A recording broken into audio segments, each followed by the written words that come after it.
I don't know. I don't know. I think I did do a macOS update. Yeah, I did one of those recently too. Speaking of macOS, as this episode drops, it will be the first day of Dub. Is the keynote actually Monday? Keynote's Tuesday, isn't Mm, it? it's Monday, Huh. unless Shows they how much move the attention night. I've paid. No, I'm not surprised actually, Yeah, I know. but they always do it. I don't. I think they've always done it on a Monday. I know that there have been a couple of different Tuesdays where it was done, but those could have been because of holidays or something too.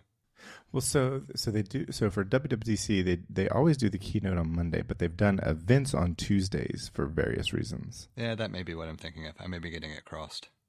Like I think the iPhone event, I don't know if they call it. I guess it's the iPhone event, but they sometimes announce other things. That's always on a. That's always or that's long been a Tuesday in early September. Every once in a while, it falls on my birthday. That might be what I'm thinking of. hmm And they often do Mac events, like if they do a spring event for iPad or Mac, or an autumn event, for, another event in the autumn for iPad or Mac. It usually falls on Tuesday. I'm just assuming. So my assumption here, I was going to say keynote back when it was happening. Keynote for Macworld Expo, I think also almost always occurred on or at least from my memory, it was a Monday as well. And I'm expecting, reason being is that those two things were week-long events, and so they might as well do something on Monday. Whereas all the other events that they are like, product announcement, big product announcement events, I think they do them on Tuesdays because, well, Mondays are hectic, and it also gives them, like a whole business day to prepare. And it gives a business day for travel for those who want to attend. Yes, yes, yeah. So, yeah. So, last year at this time I was in California, and I remember I went. I think it was the Friday before Thursday or Friday before uh, the conference. I happened to I swung by Apple Park, and I remember it was busier than it's pretty. I say every time I've been there, which is now a grand total of 2 times. Every time I've been there, it's been pretty active, but it seemed like a little more active. And I do remember seeing folks that were coming in, and I was like, I don't, I was listening to our episode from last week that we recorded last week, the one that came out yesterday, and I was thinking about it or I was just listening to it, and the thoughts I was having when we were talking about how you were describing how it's like maybe begrudging is a little bit too strong a word. You can confirm or deny, but I feel like you're begrudgingly a professional developer at the moment. Yeah, you could. I think that fits well enough. Okay. Maybe begrudging with a little tongue in cheek, or a little the lightest form of begrudging. I don't know. Anyway, I just was going to say something. Oh, I was just thinking about how I used to think I used to think I really want to be a developer and want to troubleshoot these things, and maybe a lot of it had to do with like I was listening to a lot of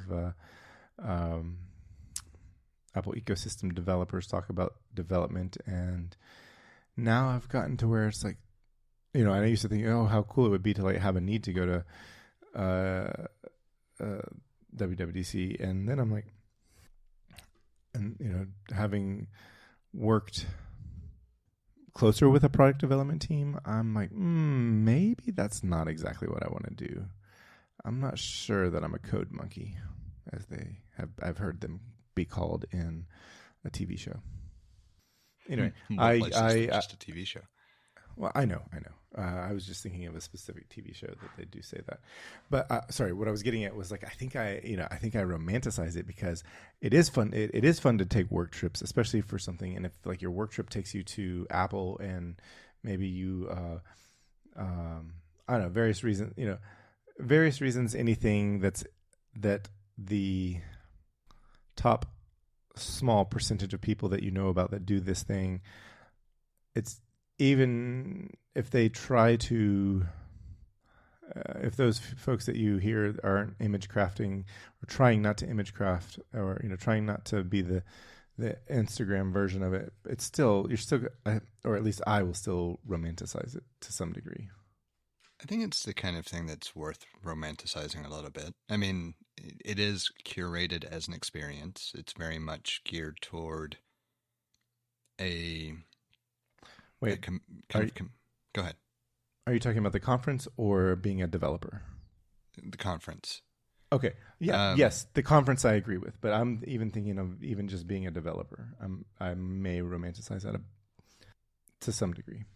Okay, because I don't do it. I think, but yes, I'd agree with you that I think there is a desirability about the conference itself. And I would say development's not necessarily a bad thing. No, I don't think that you. I don't think that it was clear to me, and I'll say it here. What was clear to me in the way you were communicating was that it's not that it's a bad thing. It's just not the thing that you want to be doing. I feel like what you were trying to say was like, I'm doing this because it's a means to an end, and at some point when when I get to a different place that I want to be, I won't be the one doing this. But it's not that you dislike it. It's just not it's not the primary thing that you want to be doing. Yeah, that's fair.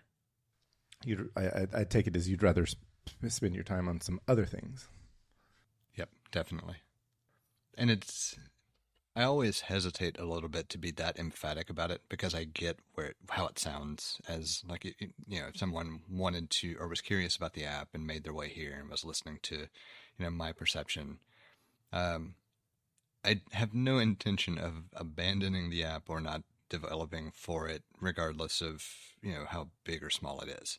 Like it's a bit of a passion project to an extent, but it's also something that I developed because I wanted to use it.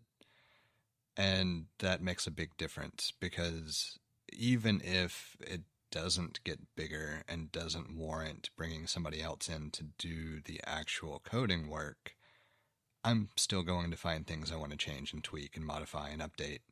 Like it's just not going to be the thing that makes me want to get up and sit down at a desk and do something day in and day out. Yeah. Well, I was going to say, so I think you would agree with me that it's right now it's a niche app, or the target audience is niche, and I hope I'm not mischaracterizing that. No, that's absolutely a very much a niche app. So for something that's niche like that, you're going to hopefully find as all of the users in that niche to you want them to have the app, and for them that's the kind of for something that's niche like this, that's the kind of thing to have, because it's going to be a well supported app, because as you said, it is a bit of a passion project, because at the end of the day, you're also customer number one. Right. And because you're customer number one, you're going to continue to support it. I think what's at this point you could even I don't want to say flip the script, but something in that neighborhood. You put it out there for other people to get, so that as a way to maybe get a conglomerate or a collection of ideas of things that you might not think of as quickly as you want to make it an even better app. It's certainly part of it. One of the things that was interesting about this particular path is I did not have a large test group. It was really small compared to what you would think of as far as testing. How many can you do on is it flight test flight? Test flight. Thank you. How many? It's at least 100. I don't know what the hard limit is though, because it's also you can do a certain number of testers per build as well. Like there's a decent amount of flexibility in how to go about getting a pretty large testing base. Um, and part of me wanted to have a larger test group, and part of me did not want a larger test group. And so I erred on the side of I don't want the larger test group, just because that many different avenues of feedback could lead me down a path where I didn't get as much done because I was addressing other things. There's a certain amount of feedback that's welcome, and then there's a certain amount of feedback that derails efforts. And I didn't want to slide into that second category. Now that it's established, I've been through my first round of major revisions and rewrites when I went from initial kind of MVP concept to version 2, which is far more fleshed out and feature rich. Now it feels very much like a refinement effort. And then I do have a few things in mind to enhance, but not massively so, not at the moment. Not to the level of my version 1 to version 2. Like there's nothing that I can think of that I would do at this point that would require me to do as massive a lift as I did from version 1 to version 2. Or at least not anything that's on my roadmap. So I've taken a break from actively pursuing those things to get my other effort up to the point where I can get it released. And then I need to figure out a good cadence between the two while balancing the other stuff that I want to spend more of my time doing. So it'll be interesting to figure out how all of that comes together over the next 30-ish days. Okay. Because it all also coalesces with the whole I'm back on my feet and able to do some of the other stuff that I want to do far more easily. And so now I've got to be intentional about carving out time for different other tasks.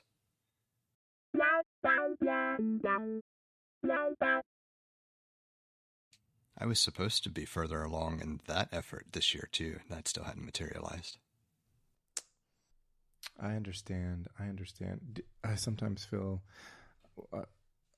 I think that I can do a lot more in a small amount of time than I actually either am able to do or am willing to be able to do. Yeah, that's an interesting one. Part of it, for me at least, is still I need to reserve a certain amount of time for family because that's important. And so I find that I cram a lot of stuff into the day, but I also intentionally take time to focus on things that I want to do, maybe somewhat detrimentally some days. I don't know. The correct balance of personal hobbyist pursuits and other things I need to do to earn a living is still not quite there, but it's close. Good. I gotta say, at least for the most recent episode, we had a new listener. At some point today, Becca made fun of me for the grove of trees that I've cut down. It's that many trees, though. I mean, a grove is not a lot of trees, but it's when it's not your job or it's not an insignificant amount of trees. Anyway, I got made fun of for that. It was funny. We were talking about some Apple things, and I thought I'd go back. I don't know. Have you heard any of the rumors? I haven't. I actually debated whether to ask that question, but I don't know that I care either way at the moment. Like it's one of those things where I'm more interested in, I think, some of the actual development related stuff and how it might impact me than I am the general public rumors. So, 20 years ago, I think 20 years ago is when I bought my first Apple product. I had been using, at a company I worked for, had been using Apple computers for 4 years. I was, the first computer I had was one of the weird, I don't remember if it's a Performa or Quadra, or it was one of the beige computers. It fairly confident was a PowerPC, but it wasn't even a G3. It was before the third gen PowerPCs, and it was running macOS 8.6, and for me that was it was my work computer, and I did the work stuff there. There were things that were cool, like when iTunes came out, because I think I had iTunes on macOS 9.1, and that was pretty cool. But I remember getting, I remember somebody getting it. My boss got a new, I think he got a Quicksilver. I can't remember if it was dual mirror door. I don't know. Anyway, I got his G4 and was running Jaguar. So this was it wasn't a couple years into working that job, and but it was just work stuff, and I was like, there's cool stuff here, but I wasn't into it yet. And then in 2005, it was January of 2006, I made a complete switch. So not just my work computer, but my personal computer. I got a PowerBook, a 12-inch PowerBook, which is not much different. We've talked about this. Not much different in size than the 14-inch MacBook Pro of the M series. And anyway, I got to where it's like I used to go to apple.com every day to see when something new was going to come out. And it was, I don't know if there were rumor sites. There surely there was. I just didn't know about them. But I remember when I discovered Mac Rumors, and I can remember going to those sites every day. And then 10 years ago, when I stopped working at Apple, I also stopped going to the rumor sites. And really, at this point, the only place where I get rumors are sort of the big ones that make it to the Apple tech-related podcasts, like ATP and Daring Fireball. That is to say, the big rumor that I know about is that, unless you don't want me to say it, I won't. But no, you're good. The big thing that's like overhaul of all of the UI in all of the OSs, as well as the naming convention, that they're going to put everything on the same number, and it's going to be based on the year. So when iOS, iPadOS, macOS, visionOS, watchOS, tvOS, how many other OSs are there? I think I got them all. I think that's it. What's the OS that runs the display? No, that's not an OS. It's firmware. It's kind of an OS. How many gigabytes is it? It's a lot. Oh, is there Thing OS for the speakers? Can't even remember what they're called. The HomePods. HomePod OS? No. I mean, there's an OS of some sort. It is. But it's similar to the display. I would consider it firmware. Well, I think so. It's interesting to me that the display firmware is about the same, weighs in about the same size as iOS. Yeah, I would assume pretty much every device iOS. is a stripped down version of iOS. Yes. I don't know what I'm being silly here. Anyway, they're all said to be, I guess they're going to level set the naming convention, and it's going to be it's going to be similar to the year, like the model year of a car. So all the OSs that are coming out, presumably sometime later this year, they will be iOS 26 and macOS 26 and so forth. I mean, if they can actually keep to a yearly release schedule, well, I guess technically it makes sense even if they can't.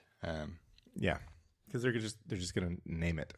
Honestly, I would just be happy if they did something decent with tvOS. I got a lot of gripes about tvOS. It's better than everything else. I have far more gripes about tvOS now than I used to. Oh, I'm sure you do. As a user, I have many gripes about tvOS, but so far there's nothing. Everything else is more shitty. Yeah, I would still agree with that. Yeah, it doesn't mean that tvOS is great. It's just not as shitty as everything else. And maybe that's a little bit too harsh, but you want to know what I find really fucked up about tvOS? Just to take us on a quick side tangent. I do. So every Apple device that has an interface is able to interface with iCloud Drive if you have an iCloud account. Mm-hmm. Every single one, except for except for tvOS. Mm. So, You know how much interested easier in- it would have made my life if I could create a share in iCloud Drive that you just drop images or something in, even if I have to follow a specific immensely. structure for file purposes. That's fine. It would have been so much easier because there's this neat little thing called CloudKit that lets other shit sync that actually talks to iCloud that makes it even better so that you could have the same devices synchronize across multiple Apple TVs on your own same account.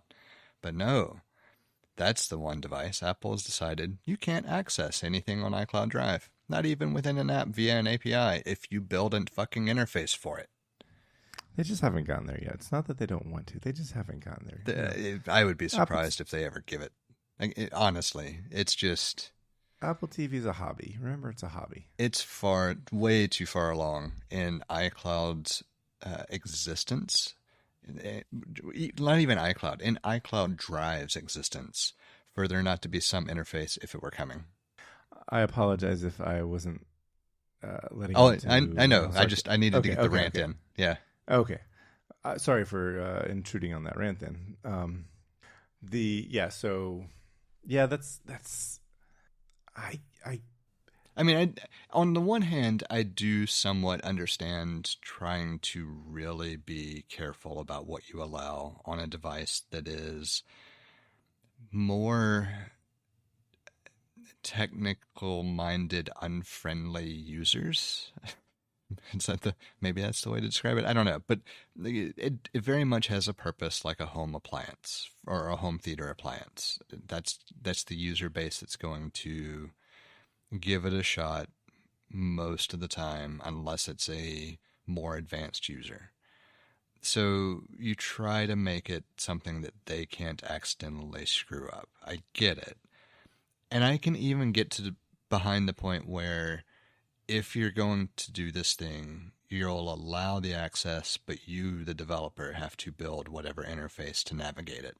Because we want to make sure that without a doubt, what you're doing is something that is enabling this potential problem. And so you're on the hook for supporting it. Like, I can even get behind that level of abstraction. But for it not to exist in any way, shape, fashion, or form, and it to be a core component of what you bill as services for all of your other devices, it's just shitty. Yeah, I agree. Not being able to do it. No. It's a good. I mean, there are things that are, it's been a while, but I gotta imagine that. Well, take Apple TV Plus for instance. If you have an Apple TV and you haven't signed up for Apple TV Plus, I'm confident that every Apple device you own is reminding you at some interval that Apple TV Plus exists. So I think iCloud Drive is more of a, I don't know if it's given if it's priority over Apple TV Plus, but I think that it should be. And even if it's not, it's still, I think it is in the echelons of should be everywhere. Because shoot, I might want to put a video. I do have video. I have videos that are on iCloud Drive that I do not want in my photos library, that I think it would be nice to be able to browse to them on my Apple TV and watch them. I just now thought about that. And now I'm like a little bit like, I'm disappointed that it's not there. Thank you, Jesse. I appreciate that. You're welcome. You know how I got around that one? Plex. Tell me. Yeah, but I don't want to put it in Plex because I want it in iCloud Drive for a reason. I guess I could point that folder. I could have that folder download. But that's not what I want. Well, I can't do it on my Mac Mini right now because my Mac Mini is too old. I'm pretty sure if I sat down and I could come up with a workaround. But the whole point is you shouldn't have to come up with a workaround. Right. That's what APIs are for. Yep. So I get you. I can't remember what I was talking about where we took this tangent, but it was a good tangent. So I'll talk about something else that I can remember if that's all right. That's perfectly fine. It's I think your show as much as it is mine. Well, what I find this very interesting, and this is still in the Apple subheading, but it is that the most recent episode of the talk show is one that you should really listen to. And when I say you should really listen to, I mean anybody who is listening to this show. I think that if you're listening to this show, you should definitely listen to, you probably already do listen to the talk show with John Gruber, but the most recent episode, number 423, it's called Sewing Machine Repair Shop. Gruber interviews Patrick McGee, who wrote a book called Apple in China. And it's so much bigger than Apple. It's interesting, which is kind of interesting to say because they're a large country. Have you listened to this episode of the talk show? I have not. I have actually not listened to a podcast in an embarrassingly long amount of time. Well, I was going to say, this is like Patrick McGee. He wrote this book, Apple in China. Was recently. He was also John. So he's been interviewed by multiple Johns at this point. So not just John Gruber on the talk show, but which in that episode was how long? Maybe how long was it? A couple hours? I don't know. It wasn't an 8. It might have been slightly shorter than an hour and a half. So it's shorter than some of his episodes, but it was really good. And also, Patrick McGee, who wrote this book, was also interviewed by Jon Stewart. That's where it's going. Multiple Johns on The Daily Show. And that was like a 20-minute interview as it appeared on YouTube. And it was good, but it was the reason I think it's so much bigger than Apple because of how Apple is the reason China is as big and powerful as China is today. And it's so interesting. So even this hour and a half, so the author, Patrick McGee, is not necessarily someone in the Apple tech sphere. I don't remember what I don't remember what's on his CV, but he's not specifically an Apple person. And even though he did write the entire book in notes, as I think they talked about at the beginning of the episode, but an hour and a half talking about the book, that's all they talk about is his book and various things from the book. Even like an hour and a half of conversation with Gruber, it's still, they described it as, it's spoiler proof.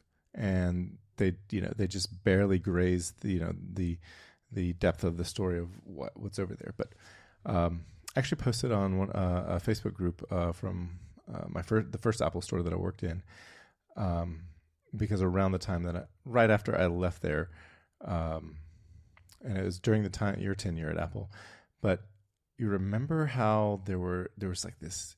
We knew that there was this scam happening. People were coming in to buy as many iPhones as possible. And we knew it was a scam, and we knew we had like clear instructions on how phones were repaired or replaced at the Genius Bar, and how many phones a person could buy without a contract, and so forth. You remember these days in the 2010s? Yep. Yeah, he explains it, and I think it's if I remember correctly from one of those interviews, it's actually how the book opens up is explaining. I think he said it's 4 chapters in the book explaining giving the context of this scam that was happening in China, and all that has gone in. Like, described that Apple was one of the last American companies. Throughout the 90s, many American companies were moving all manufacturing overseas and a lot to China, and Apple was one of the last American companies that was holding out on doing so. And as a result of the second coming of Steve Jobs and what that entailed, and also, building a supply chain and the process that they went through to do things, to actualize the things that Johnny Ive was working on in the lab. They basically taught China how to be a massive, a manufacturing powerhouse.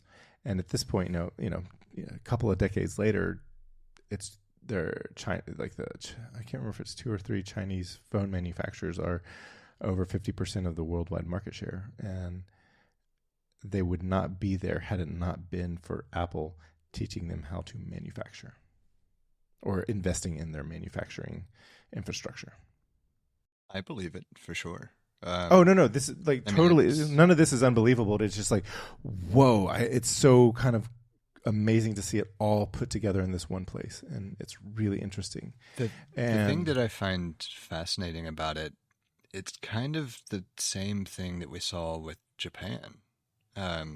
If you think about consumer electronics being manufactured wherever they were, presumably in the U.S., of course, according to everyone's recollection, but wherever components and all were actually manufactured, there during the 70s and 80s, I think it was, there was the rise of Japanese manufacturing and knockoffs being of subpar quality until there reached a point where Japanese manufacturing surpassed that of its non-Asian counterparts, I guess is a way to describe it.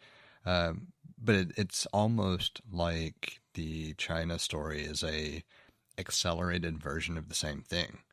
Because for a while you had anything manufactured in China being horrifically subpar quality, and you can still find that, but I think it's a holdover more from the different sides of the economic spectrum that China is more than willing to operate in, as opposed to trying to corner the luxury goods market.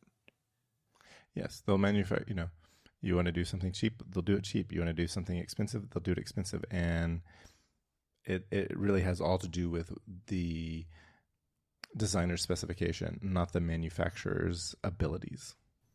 Yeah, that's a good point, because I can't tell you how many like crowdsourced things that talk about tooling processes and everything else, and everything that goes into manufacturing, and how if they're not as discerning as others, or maybe that's the wrong way to think of it, but if they're less discerning from an aesthetic perspective and more concerned with specific quality components, you can still feel like you get a very inferior product because of the fit and finish. Well, the adherence to spec. That's the thing that I was thinking about. Because the other thing that comes to mind is like Peak Design being a perfect example where they go through a number of iterations, but they're so kind of hell-bent on having their specs up front because of this style of or approach to manufacturing, that I think that's a very clear indicator of, we know how to play in this space because of experience there, and we know we've got to get this side of it right. It doesn't matter what if we can dream up something that we can actually create and put specs to, they can get it to us. We just have to make sure that we can do it on the front end, so to speak. Right. Well, I was going to say, like, their most recent Kickstarter campaign started the process started in 2017, so it took them 8 years to come to market with a luggage with a roller luggage bag. A rollerboard bag for travel. And one of the things I'd say that maybe boast isn't the right word, but something that they take pride in is that, they talked about the process that they started the process, and they saw, like, you can basically get a catalog of components and then, more or less slap your branding on it and, make maybe some design decisions and so forth. But it's basically, there's a catalog of components and you can just, piece things together. And while it's unique, it's all the same components that all the other manufacturers have access to and are using, or the vast majority of them. So, and, they said they ended up using only one component from the catalog, and everything else they designed themselves. And it's funny, it's like one of the smallest components on the bag is it's like a little, I think it's like a cord lock of some sort. And they're like, there's really no way to iterate on this and make it a better cord lock. And I was amused by that. I was like, this is very Peak Design. And it's not out of what? Go ahead. I was gonna say it's not out of pride in the sense that they want to one up everybody else, even though I think that's kind of what they're doing. But it's out of like pride in that they want to. They don't want to make something that's basically the same as everybody else. It's like, let us do something that's different. Maybe we're not going to be for everybody, but we want to do something that is everything that we don't like about the existing market. We want to think about everything that is worth changing. And I really think that they did. I would have, before I saw the announcement, or even when I saw the teaser trailer, I was like, I'm not that interested. And then after I saw it, I was like, oh, okay. There's enough in here that appeals to me that I am interested. So I think the other night, I can't remember if I shared this or not, but I was like, Peak Design is my Louis Vuitton. You didn't, but I get it. Yeah. And I feel a bit better about it than if I was actually into Louis Vuitton. Well, I can understand that too. So interestingly, I haven't mentioned it, I don't think, on the show. It might have made it into a recording, but in a couple of weeks, I'll be in New York for a conference. At the conference, Peak Design has a booth. Just thought that. Yes. I'm not surprised, by any means, just because of the customer base and the type of conference and everything else. But for sure, it'll be interesting to see what they have at the booth. They also have a store there. They do, and I've debated whether I can make my way. If you're near it, because it's not too far. It's not close, but it's not too far away. Yeah, it's one of those things that I'm going to base a lot of it on how I feel in the moment when I get there, especially with with the foot situation in general. Like I even though I know I can plan on being mobile, I might very well get there and say, you know what, I don't want to go more than, a mile. So we'll see. But I am debating an excursion. Yeah. I think it's I think when you were telling me about it, I think it was after a recording. I do remember thinking about the store being there, not too far away, but also that they might have a booth at where you're going as well. Because and let me just that's where they started. That they started in photography. They started out as a photography company or a photography accessory company. Right.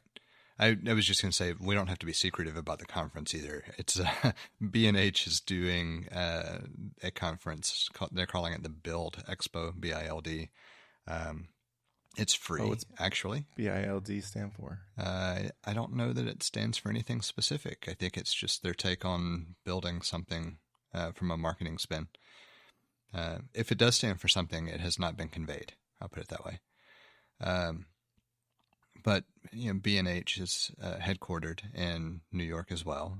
As far as I know, it's the only physical location they have, and they've been a staple for any creative endeavor for a long time. Decades, I think. And so I figured it was worth going and mingling with other creative individuals, and so I'm looking forward to it. But I didn't realize how big the expo floor was. So over the past few days, they've released the speaker agenda, so the multiple tracks, multiple speakers per track kind of thing. Let you get familiar with what's going to be going on, try to figure out what all you want to hit. But with that, they've also released a floor plan. Is it pronounced Javits, Javitz, the Javits Center, or do New Yorkers pronounce it differently, or do you know? I think it was built after I left. I don't remember. So that's where the conference will be located. And I didn't realize they're going to be using I don't know how many floors, but 4 floors for the conference. The expo floor or expo center section, I don't even know how you would describe it, but there's a floor that's just for vendors and booths and everything else. And it looks packed. That's awesome. So it'll be a lot of fun. Hopefully, if nothing else, I should be able to mingle and hobnob and network a bit.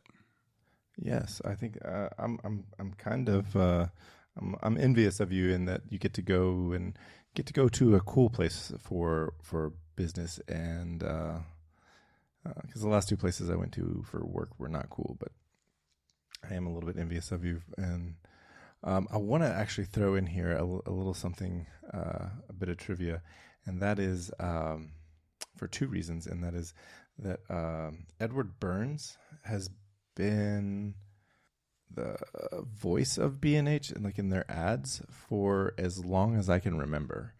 And I'll just to reference something that was in a recent show is he was the actor that portrayed Cameron Diaz's character's boyfriend that she breaks up with at the beginning of The Holiday. I don't know that so what I was focusing on, I don't know that I've heard anything. Like, I don't know that I've ever heard a B&H commercial or played anything. He does the voiceover. That's what was stumping me. Like, because I knew who you were talking about, but I don't. He has a very distinct voice, but yeah, right. He does voiceovers. And I mean, I've been a B&H customer for a long time, and I don't think I've ever heard anything they've produced with his voice. So all they often at least on YouTube I see ads for B&H, and they're cool ads because they tell a story, and I think I don't know if it's an ad campaign, but it's the marketing that they've done. The reason I say I don't think it's an ad campaign, it just feels it's not by accident, and I don't expect that it's in-house advertising, but it's just so appropriately low key that it's I feel like quaint is going to sound like it's not going to sound I know what you're going for, but I want to pause quickly. Yeah. I would not put it past them to do it in house, actually. I wouldn't either, but it also, I don't know, because I would say there's a higher number of creative individuals that work for that company than maybe pick any bank in the world. And so, yeah, I don't know. I don't want to necessarily, I shouldn't attribute something to one thing or the other without knowing anything about it. But it is a marketing campaign, and it's a really good marketing campaign because I think it really embodies what I understand about the company, and it doesn't feel like a marketing campaign. And I think that's what makes it such a good marketing campaign, is because it's like, oh, you're telling me the story and I'm interested, but really what you're doing is you're letting me know that people like me, like if I'm in this industry, people like me, they shop here for these reasons, and they're all good reasons, and they'd be a reason why I'd want to. So it's really clever marketing. But yeah, Edward Burns is he has a voice. I might have to search out some, and I'm gonna also see if maybe I can ask around while I'm there and get the inside scoop on whether they hire out their marketing. Yeah, it'd be that would be such interesting feedback for when you get back. I hope you get some answers for us. Yeah, I will try. I'll certainly commit to that. This is a brief history of B&H, everyone's favorite photo and video store. The year was 1973. The Mets went to the World Series. The first cell phone call was made. And Bleamy and Herman opened a specialty photography shop at 17 Warren Street, New York City. They had a simple philosophy. So what's funny is I was trying. I knew the actor's name was Burns. His surname was Burns, and I also knew it wasn't Ken Burns, but I kept going to Ken Burns. Like, no, that's not right. It's interesting that it's also photography, but because the Ken Burns effect, but it's not Ken Burns. And so I looked up the IMDb just to make sure I had the name right for Edward Burns, and I sent you a screenshot of Jude Law and Jack Black's IMDb profile pictures because they're right next to each other in the credits the cast for the holiday, and they just looked dressed. They went, as far as aging, they went in drastically different directions. Yes, they did. So anyway, I think I had something else to say about that, and I might have gotten off track, but that's okay. I do think that's I think I wish I could go to New York for work. I think that would be a cool place to go for work. I've only gone there for living and visiting. I mean, I guess I did work there, but it doesn't count when you are also living there. Yeah, I would say living there gives you a better experience than just travel for work, though. I don't know if it's better. It depends on how much money you have. And I guess fair. that's also the case for travel as well.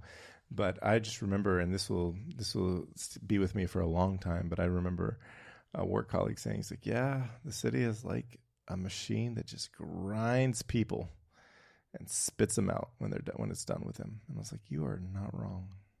Yeah, I do like that that I'm going. So I'm the conference is Tuesday and Wednesday, but I'm flying Monday, Thursday because why make it difficult? And so I do like that I feel like I have leisurely travel days and then a jam-packed schedule both days conference-wise based on the sessions I want to try to attend and somehow or another figure out making my way to the expo floor even with all that. And so it's a good problem to have. But it's going to be real interesting whether I feel the same after the fact. The conferences are those types of things where the schedule can sound great and can be packed with names you recognize and want to hear more from. But depending on the conference and the subject matter, it can quickly become not echo chambery, but more derivative kind of feeling. Where yes. Sure, you can gain some insights, but it's not as worthwhile as this session and then taking some time to go mingle and see some other stuff and then come back. And so it'll be real interesting to see how it all feels after the fact. But it is the first conference I'll be attending that I actually kind of look forward to, as opposed to, I look forward to the trip, but the conference is what it is. Which is to say that, like, when I've traveled for conferences for work before, those conferences have been fine. I wasn't looking forward to the conference. I was just looking forward to the trip. Whereas in this case, I'm actually looking forward to some of the subject matter for the conference. I'll say the last two, they weren't conferences, but the last two. Well, so that's good. Sorry. That's really good. I think that makes me even more envious because I don't think I've ever been to a conference or anything like this that has really been. I take that back. A couple of trips that I took while working for Apple they weren't quite conferences. So I'll talk about that in just a moment. But the last two. So I haven't been to any sort of conference for current work, but I've been to a few what they call training summits where you go to training sessions, and the last couple have been just terrible, because they were not directed at me at all, because there's nobody that I work with that is really interested in the product that I work on. You know the dynamic. I won't go into too much detail, but it's just there's zero interest there, and it's very much fending for myself and so forth. But I did go to one big conference in 2006 when I worked in a lab for a neuroscientist, and he had a decent, not a huge lab, but he had he was cranking some things out, and depending on who you talk to, some people thought they weren't his original ideas, and he was just continuing work from his mentor, because his mentor had so many ideas and didn't have enough resources to handle all of his ideas. And it's not that he had a small lab; he just had a lot of ideas, and so anyway, I went to the conference for the Society of Neuroscience, and I think at the time, this was in the early 2000 or mid 2000s, and the conference was usually 30,000 attendees in that neighborhood. So there are only a few cities in the country that could support that size of a conference. And I ended up going to beautiful, glorious Atlanta, Georgia. I was living in New York at the time, so it was slightly better than if I'd been living in Alabama. But the year before, I think the year before was in Washington, D.C., and then the year before that was San Diego. So I missed, like, D.C. would have definitely been better. San Diego would have been even better. So I missed out on, a couple of good ones. So I went to Atlanta, and I went to a lot of talks that I was, went to talks. I went to poster sessions, but I was like, you know what? I didn't know enough about the projects to really get anything out of it. At the time, I was thinking this is like a direction I wanted to go in with my career, but I wasn't there. And I don't know, after 4 years of sitting and hearing people talk the way that they talked, I realized this is not something I love. I was like, I'm not an unintelligent person. I just don't love this enough to be on the ball and wanting to know. Like, people would talk about, various receptors and so forth. And it was like, as a layperson, yeah, I want to go much deeper into the weeds than other lay people, but I am not a scientist in the sense of like I was on the bank just looking and say, hey, I think there are weeds over there or whatever, but I didn't go deep into it. And so it was an interesting thing, but I think the only thing I really did travel for work were, well, you and I both had the similar experiences for Genius training, going out to Cupertino, California. That was a great experience. That's not a conference. That's that's training, like a training sessions and a teaching session. I would say though that was the only other business travel that I looked forward to the content as well. Yes. Like I love that trip, because it was a cool trip for the content. I was in, it was really, I felt very positive about it for all aspects of it. And then I think, so I went in 2010, and then in 2012, there was a sort of, kind of a similar thing. But it was like a week, like a work week, I guess, travel Monday, travel Friday kind of, workshop, you could say. But it was like Genius training, but they were just like, it was a refresher, and it was really fantastic. Like, it really helped me really develop my troubleshooting skills even further.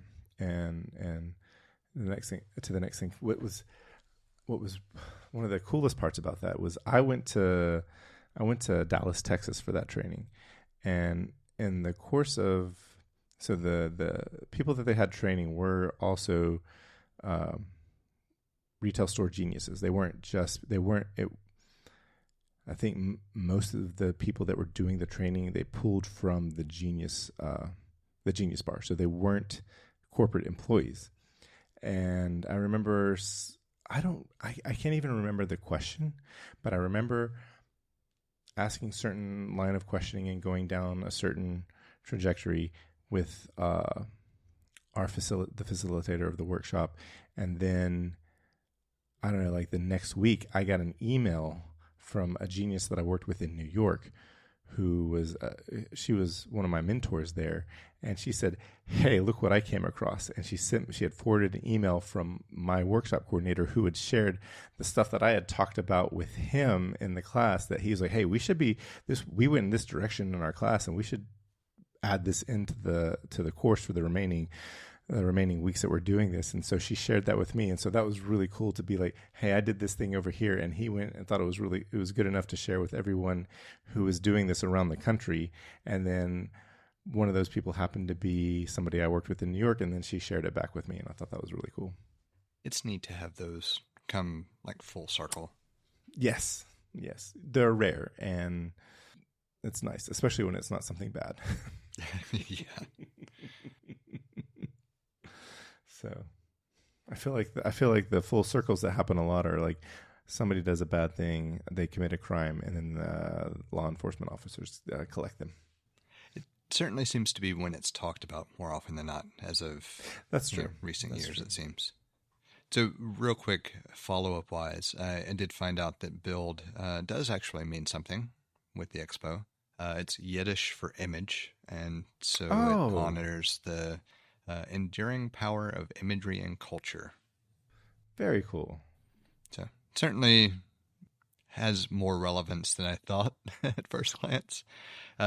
This will be the only the second ever iteration of the conference. So the first was in 2023.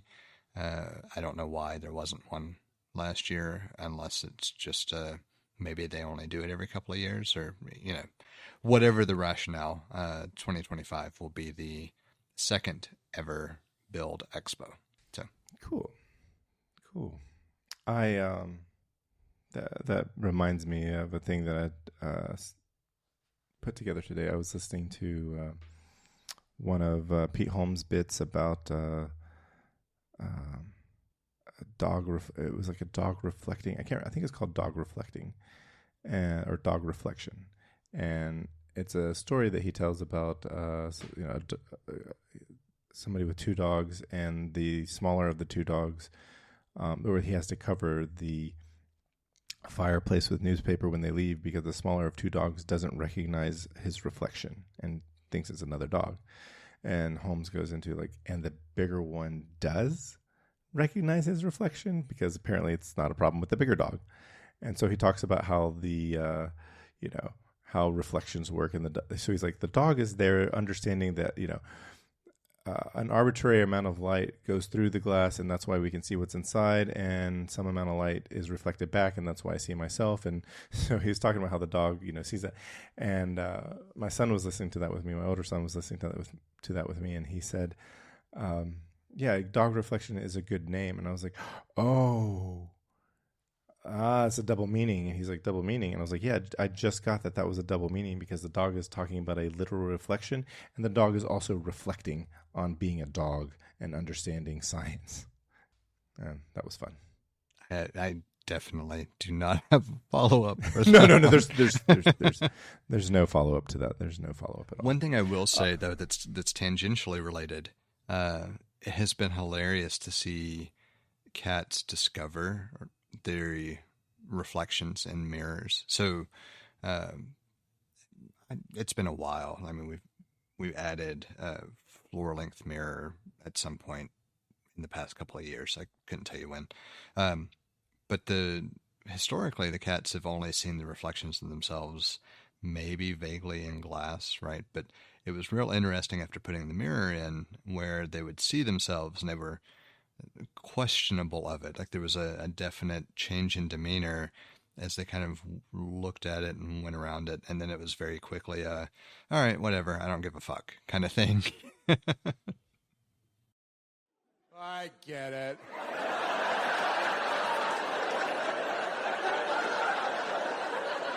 That ain't me. I'm me. That looks like me. I know what I look like, but that's a trick of the eye. Light, it's a mystery. It's a particle and a wave. It's both. Some of the particles go through the glass. That's why we can see what's illuminated inside the fireplace. But then a rather arbitrary amount bounce back and frame me in light. I love science. Cats are that way. So, cats are so interesting in the way that they will either just be nonchalant about a thing, or they will freak the fuck out. There's no middle ground there. So we have 3 cats now. I know we've talked about this briefly, but I have realized... I forgot about the third cat. Well, the youngest cat to me seems to be the cat equivalent of Gen Z. Like very, very kind of anxious at all times. Like not skittish, but very, ooh, what was that? Or nope, something's going on, I have to go see. Or like there's a certain level of anxiety baked into her behaviors that I find hilarious.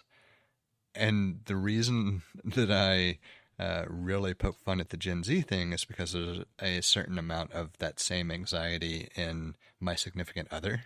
at any given time. And it's almost like the cat is a reflection of her and her behaviors. And I find it so hilarious to see those parallels that it's like that is entertainment for me. Yes. So since we're talking about generations now, I took this. I was watching YouTube. There's a channel I follow called Four Eyes Furniture, and it is probably the best furniture making YouTube channel on YouTube. I haven't found a better one. I've watched a few, but I have not found a better one. I haven't watched a lot. It's not the YouTube rabbit hole that I've delved in the deepest, but it's not just a one in, it's not like this is the only channel I watch on this topic, but it's, so first of all, the owner, creator, whatever, I don't know what you call a furniture maker, except for, I guess, furniture maker. I'm pretty sure, my guess is that he's born in 1980. And that'll be relevant to this because he was, and I don't even remember what he was talking about at this point. Oh, he was talking about, in this particular video, talking about sanding and finishing. So if you want to watch someone make furniture, and with probably I don't know if it's the highest, but the best production value that I've seen on YouTube, not just for furniture, but just YouTube videos in general. He's a professional. The production value of what he's doing is professional level.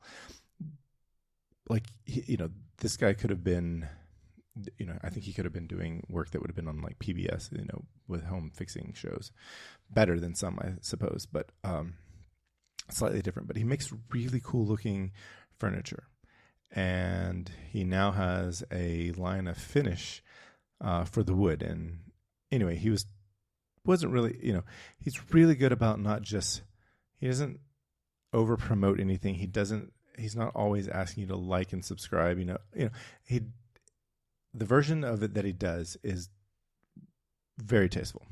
I've gone on long enough about the channel. It's a good channel. And if you watch one furniture making video on YouTube, you should watch something from Four Eyes Furniture. Anyway, in this particular video that I watched, he was talking about how the thing that he shows the most in a video that's disproportionately, or I guess gets disproportionate more video time than actually doing when making furniture, is applying the finish to the wood. And the thing that he does that spends more time actually doing than does end up in the video is sanding. And so he put together this chart and for the generations to understand the difference between how cool finishing is and maybe how less flashy or interesting sanding is. And so for young millennials, he compared finishing to Phineas and sanding to Ferb. And old millennials, he compared to finishing to Rod Belding and sanding to Richard Belding. For Gen X, he compared finishing to Sylvester Stallone and sanding to Frank Stallone. And to baby boomers, he said he compared finishing and sanding to the Smothers Brothers, but it's the exact same image in the chart, because he's like, I'm not sure which one is the cool one. The hilarious thing about that image is I didn't know who any of them were other than the Stallone brothers. Oh, well, no. So I should say, I've heard of the others, but I didn't know anything about them other than the Stallones. Okay. I'm surprised that you didn't know. Well, maybe. I can see how even the Beldings, they got away from you, because while Richard Belding was the principal on the majority of Saved by the Bell, at least the first run, actually even Good Morning Miss Bliss, he was the principal on that as well. There's only one episode with his brother Rod, so I can see, like, even if you watched 90% of the episodes of Saved by the Bell, you could have missed the rod building episode. But I think that you should find Phineas and Ferb and introduce it to Jacob. I think my kids like it. It's a clever show. I think Jason Segel is the voice of Ferb, if I'm not mistaken. But it's a funny show. It's a funny cartoon. Yeah, and I have no idea who the Smothers Brothers are. I mean, I've heard of them. And I think I've heard of them because in the 80s when my parents were recording something off of TV, the things that did have commercials in it, I remember seeing a commercial for the Smothers Brothers Comedy Hour. Yeah, I think I remember that same commercial. Because like I've heard the name, but I've never seen anything.